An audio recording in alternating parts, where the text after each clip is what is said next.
Welcome to the channel. I'm the Scottish Astrologer, and in this video I'm going to explain to you two natural and opposing methods of entering a different dimension. And these methods do not require taking any hallucinogens, okay? Now, I am not encouraging anyone to do what I am about to say here. In fact, quite the opposite. I am just sharing a personal experience while giving you the knowledge of how this is possible. Again, there are two ways of achieving this, and as you will see, these ways are the direct opposite of each other, but they both achieve nearly the exact same results. Now, one way is through prolonged light and the other through prolonged darkness. Now, both methods cause the brain to naturally release chemicals that give you access to different dimensions. Now, just like as if you had taken DMT or other powerful hallucinogens, okay? So these methods will give you the exact same effect as if you have taken hallucinogens such as DMT. Now, what exactly am I meaning when I'm talking about prolonged light and prolonged darkness? Well, I will start with prolonged darkness. Now, for this method, you must remain in complete darkness for 7 full days and nights consecutively. Now, this method is known in certain circles, particularly in the East. This is known as the dark room or the black room. And it's my understanding that the lack of light and complete darkness day after day causes a build-up and eventually release of a particular hormone. And this hormone is called melatonin. Now, after 7 days of this, okay, your brain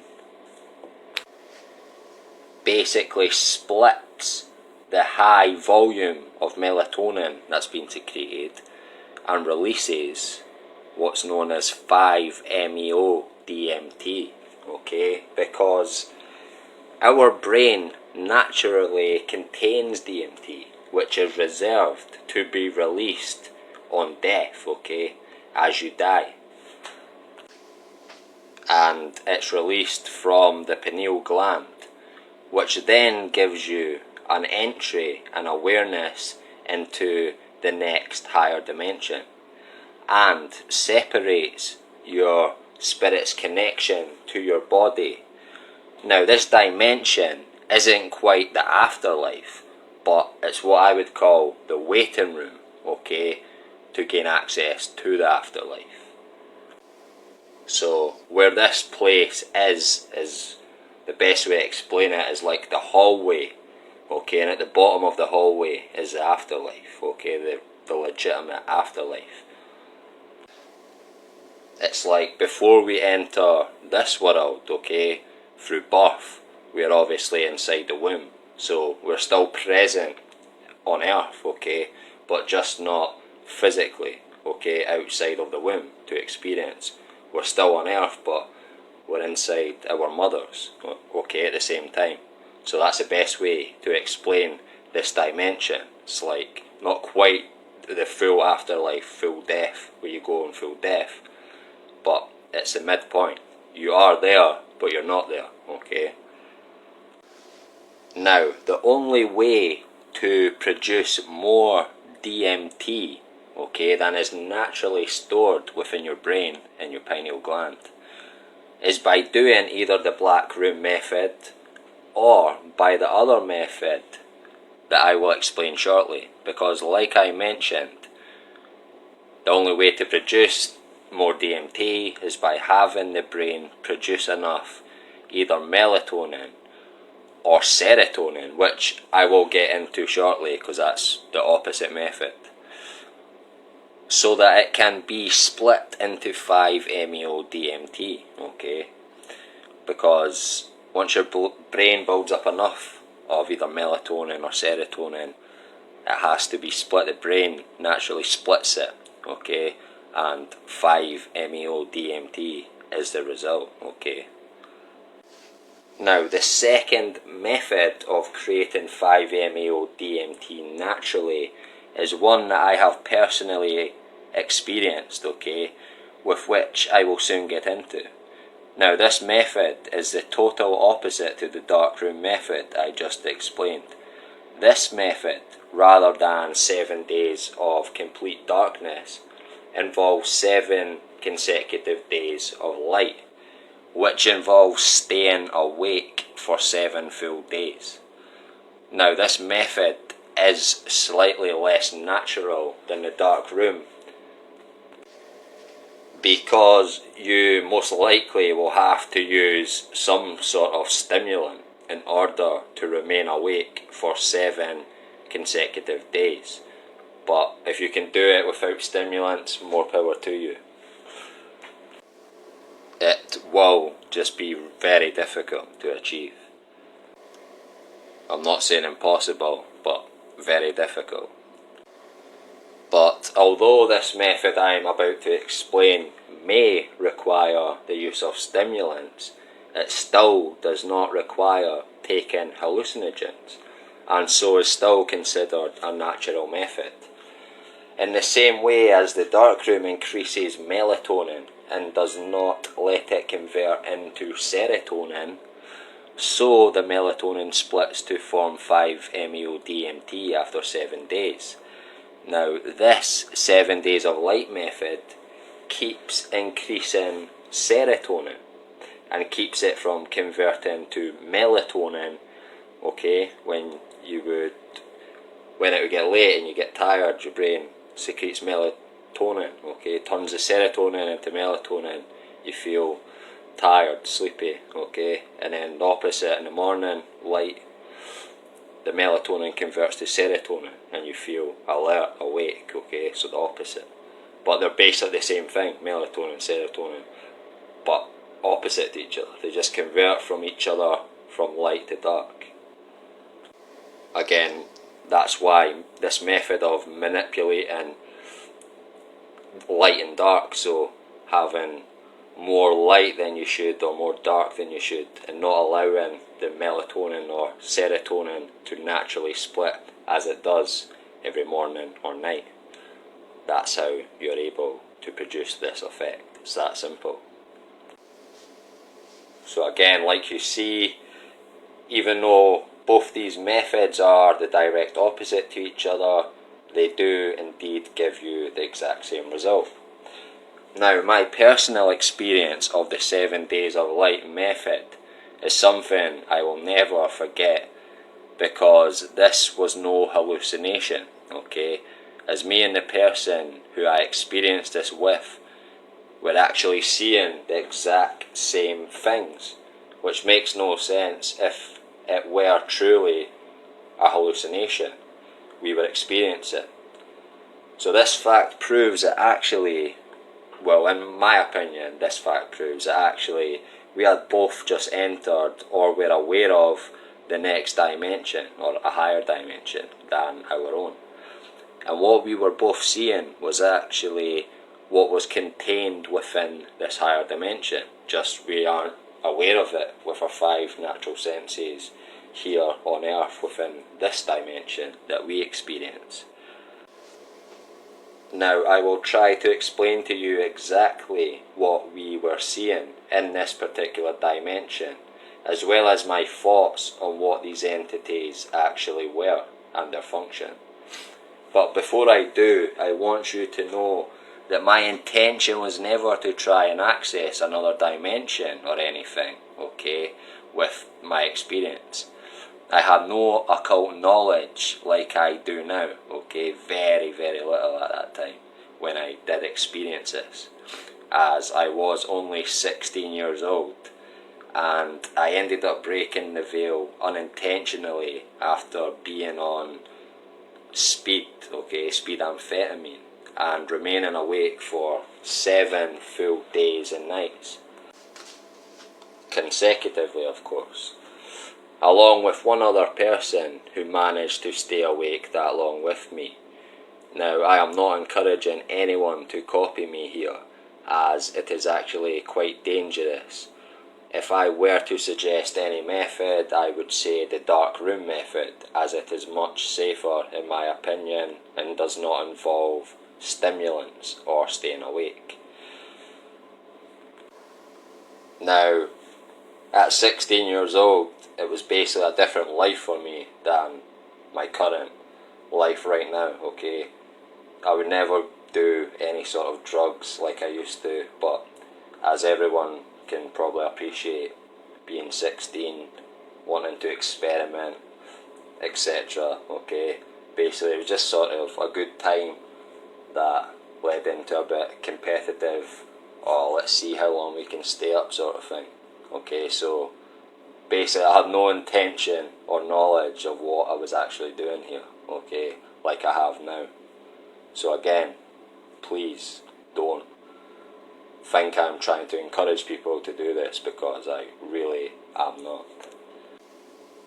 It's just a very interesting experience that I feel I should share.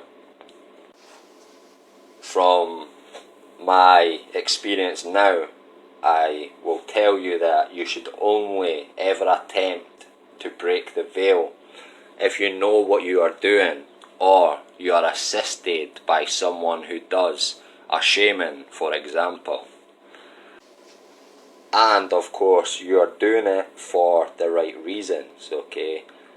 Now, the experience and example I'm about to talk about is the way in which you should never do it again, as it was for the wrong reasons and was in fact again very dangerous, okay? Looking back now, very dangerous for the wrong reasons, so it could have went drastically wrong for me, so I was actually lucky. Okay, now what we actually began to see after no sleep for 7 full days and nights, I can only describe to you as some sort of intelligent entities that looked like what I would say dust mites look like under a microscope. These things were roughly the size of footballs though. Now they were roughly the size of footballs, but not the shape of a football, okay, just to clarify. Now these entities actually appeared translucent. You could see right through them, okay? Though you could see their shape and structure, and they had a slightly rainbow colour tint, okay, to their structure, okay, their bodies, that were of course see-through, but again, a slightly rainbow colour tint, a bit like petrol or oil and water. Now, there was only 2 of us, okay, in the room, and there was 2 of these entities in the room, okay. Now, we both began to be aware of these entities roughly at the same time. We were both just amazed at what we were seeing individually, okay, especially as we realised that we could both see these things after testing each other, okay, can you see this, and each of us going up and basically right to where these entities were located within the room, okay, and basically shocking each other that we could both see it. It was a very strange, interesting experience. After inspecting these entities for, I can't even tell you how long for, but a decent time at least, I then went to the window, okay, and I was proper amazed to see basically thousands upon thousands of these things outside, all basically floating around outside in the air, okay, just everywhere in the air. That's basically where they inhabited, was the air. We inhabit the earth, these things were in the air, so they weren't like on the ground whatsoever, all in the air. That seemed to be the element that they live, okay. All of a sudden, one of these entities from outside the window must have realised I could see it, and it came right up to the glass, okay, and as it got very close to the window, it all of a sudden just backed up and continued on back into the multitude of thousands of these things, okay? Now, I can only assume it's seen we were already in the presence of two of these entities, and so felt like it should continue on, okay? Had no need to bother us, as if how bees work as a hive, as a team, or ants. It's like they seem to be working on that model, so if there was two already in the room with us, there's no need for a third to come, you know. That's how I feel these things were actually had some level of intelligence, okay? But right after that point, I all of a sudden started to feel very frightened, okay? And I panicked. And I remember I kept thinking to myself, you're about to die if you don't go to sleep, okay? That's just the thought that just crept in and was strong in my head, and I believed that thought, okay? I was only 16 at the time, okay, and living in a hostel, so I was in quite a vulnerable situation. So I told the guy, whose name was John, okay, if I remember correctly, it was a long time ago, I told him, basically, I'm going through to my room to go to sleep because I didn't feel right, okay? That's all I told him, I didn't feel right.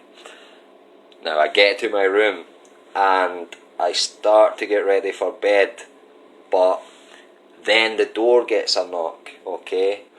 So I answer it, and it's the staff from the hostel, okay? And they're wanting to do something called a room check, which is something they randomly do to make sure your room's not being destroyed or you don't have anyone there who shouldn't be there, etc. So they quickly look at my room and then leave. And then I go to sleep, okay, for at least a couple of days with brief periods of waking up for the toilet, okay? But when I was back up and about, I bumped into the hostel staff, okay, and they were asking me, do I know what John was on, okay, a few days ago, as he was clearly hallucinating and we had to make him leave the hostel. And I said, no, why? And they told me that when they knocked on his door for the room check, he let them in and was adamant and convinced that there was these invisible bug creatures, okay, in the room with him, and was trying to show the staff, okay, but obviously there was nothing physically there for the staff to see.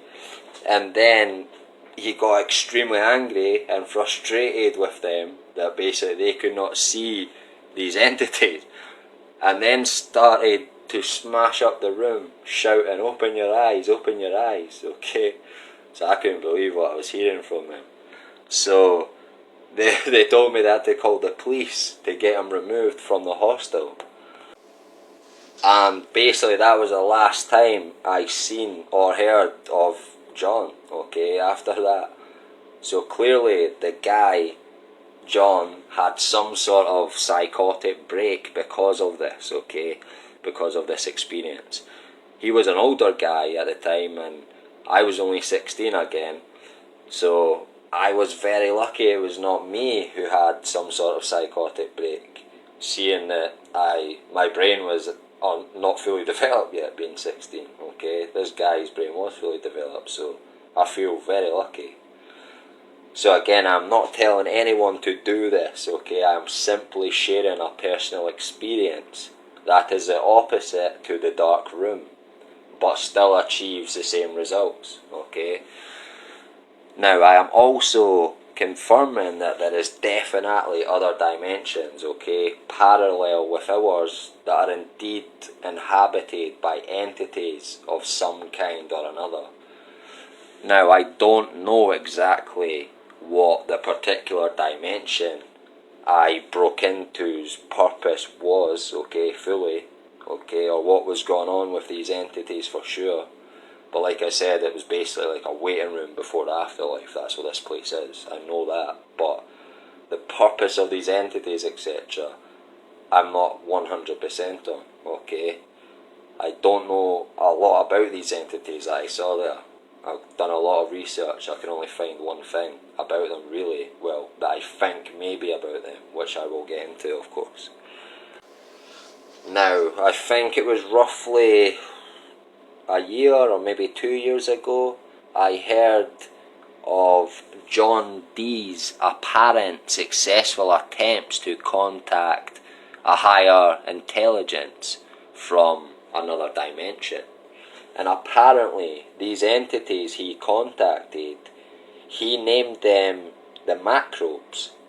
And as soon as I heard the name Macrobes, okay, after describing the dimension below our perception as being inhabited by microbes, okay, and the dimension above our perception as being inhabited by macrobes, okay, and that these macrobes are highly intelligent.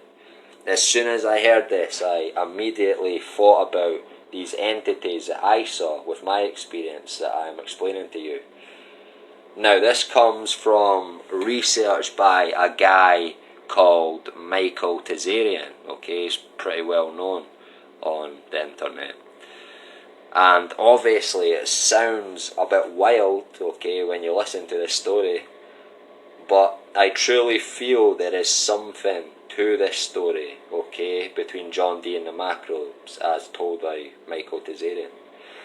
Because, like I explained, it made me think of what I saw.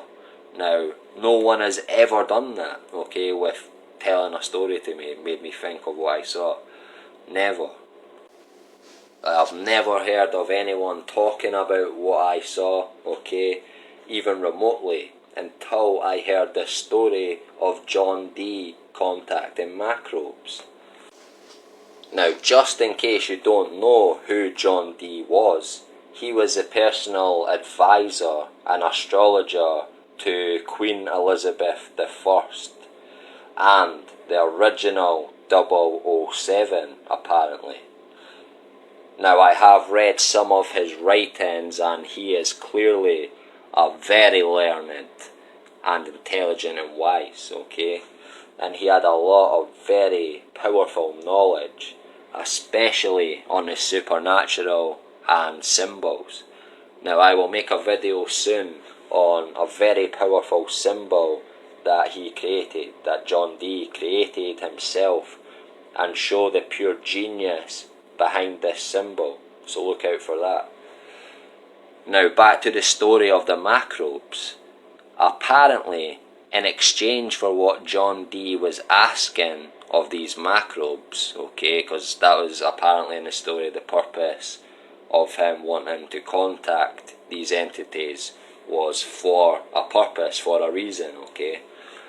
Not just going there for a holiday, it was for a purpose. He wanted to ask something of these entities. And so, of course, apparently these entities wanted something in return. And that something apparently was blood. And that made me think that the entities me and the other guy John were seeing in the room with us were feeding from our energy in some way. Just like dust mites feed off our matter, okay, our dead skin cells, below our perception. And as most of you know, we live in a universe of opposites. So if there are creatures called dust mites that live off our matter below our perception, okay, then these creatures that I was seeing, I believe, were feeding off our energy, our spirit, above our perception, okay? As most of you know, our life force is within the blood. So this story again gelled together with what I personally experienced. Well, to me it does. Now, I know dust mites, okay, are not considered to be microbes, but they are below our perception. And it does require a microscope to see them. And the most important thing for me being the fact that if what I saw were macrobes, okay, opposite of microbes, they looked nearly exactly like dust mites look under a microscope. Just again, much bigger, and instead of needing a physical surface to live on, these things did not. They float around in the air. So, complete opposite to each other in nearly every sense, okay? Dust mites and these entities I seen basically look the same, opposite of each other in every way, just like I explained.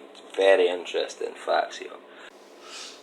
And the scary thought, okay, after you've heard this story, okay, of John Dee and the macrobes, okay, after hearing that, the scary thought is that, are these entities only able to feed off our energy because of some sort of deal that John Dee made with them, okay?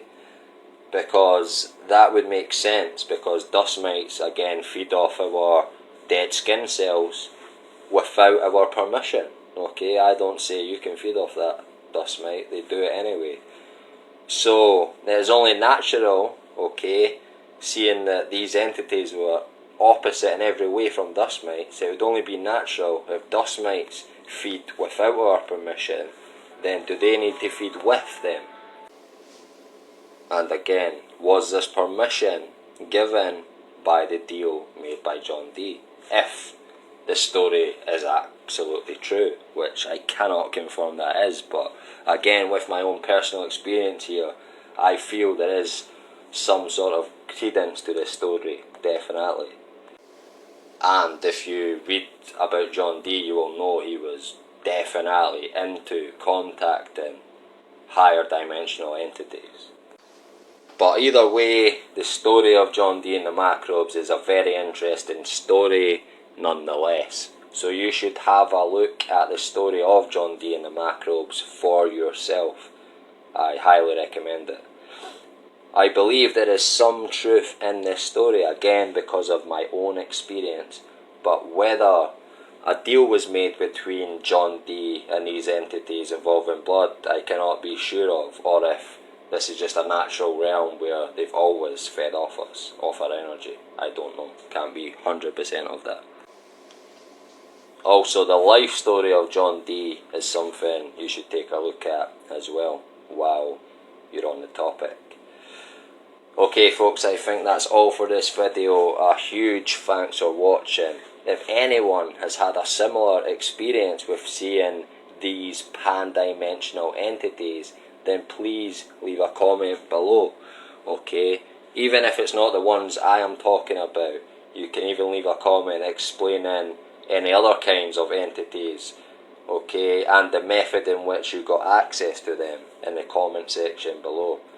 Once again, thanks for watching, and until next time, take care. Don't forget to subscribe and hit the bell at the right hand side of the subscribe button.